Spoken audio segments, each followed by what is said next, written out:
And today, let's talk about the power of the feminine. What do I mean by the power of the feminine? The power of the feminine is the power of the basic traits that mostly a woman has. One of them being compassion. She's more compassionate. She has less of an ego. So, first, let's look at the common beliefs men have about women.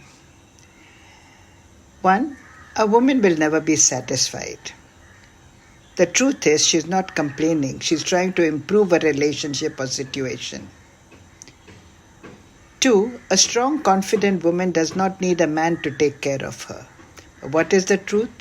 Everyone loves to be taken care of and to feel needed. Three, women only want to control men. Truth is, it is not about control, it is about love. But what is a woman? So much has been written about her strengths, weaknesses. In Hindu parlance, she is Shakti. Shakti is more than energy, power. Power personified.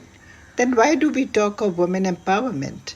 Because there is one thing wrong with the woman. She does not know her own value.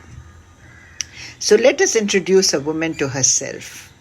Ma Durga is associated with the energies of life which is required for a good life. In the form of Lakshmi, she is abundance in all forms. She symbolizes the requirement of having a life of abundance, abundant wealth, happiness, and health. In the form of Saraswati, she symbolizes the arts and music. She symbolizes the synthesis of learning. In the form of Parvati, she symbolizes the role of a woman. As a mother, she struggled with her husband for her son Ganesha. As a wife, she urged her father for her husband's respect. One has always seen pictures of Parvati, Shiva and Ganesh, but never her picture alone. Unlike Lakshmi and Saraswati, she symbolizes the force that keeps a family together. In the form of Kali, she symbolizes what? The woman in the form of Kali symbolizes the power of destruction. She symbolizes the destruction that is wrought when evil needs to be vanquished. I was listening to something the other day in which they said, I think it was a poet who has said that Draupadi, don't call Krishna to clothe you or to take care of you. Call Kali. Because see, here she says she symbolizes the destruction that is wrought when evil needs to be vanquished. And in Durga, she symbolizes all this and more. There are many forms of Durga, and I have but named a few. In a sense, she is the feminine force of nature. Some feel that she is the prana, the very breath of the universe, sustaining the worlds and the beings that live in it. I have read that she is God's own energy and that the Lord is part of her as much as she is part of the Lord. As I told you earlier, one of the woman's great assets is her compassion. I present here an excerpt from a book in Spanish entitled History of the Transparent King by Rosa Montero, translated by me, by yours truly. And this is the excerpt. I wanted to gift you the best word. Which one is it? Compassion. It has the capacity to enter the other and feel what the other is feeling. I like what you say, but why do you say it is the best?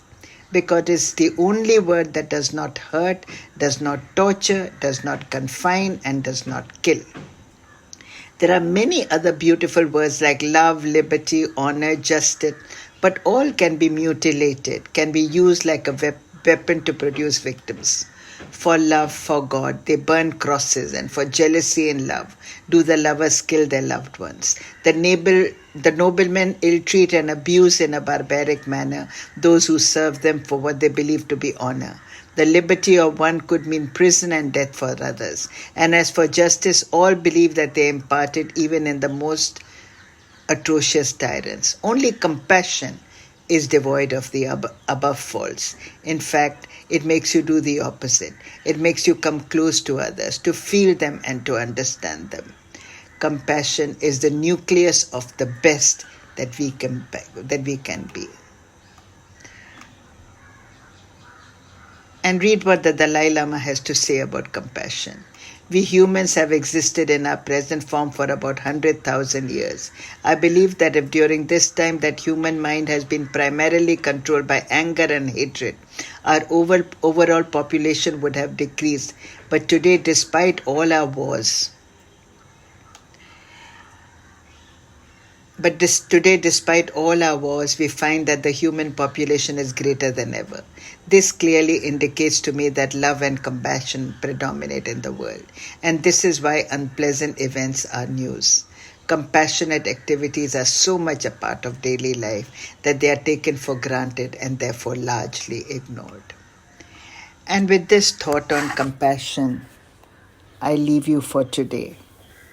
Maybe we meet again to speak about the power of the feminine. But until then, you take care and God bless.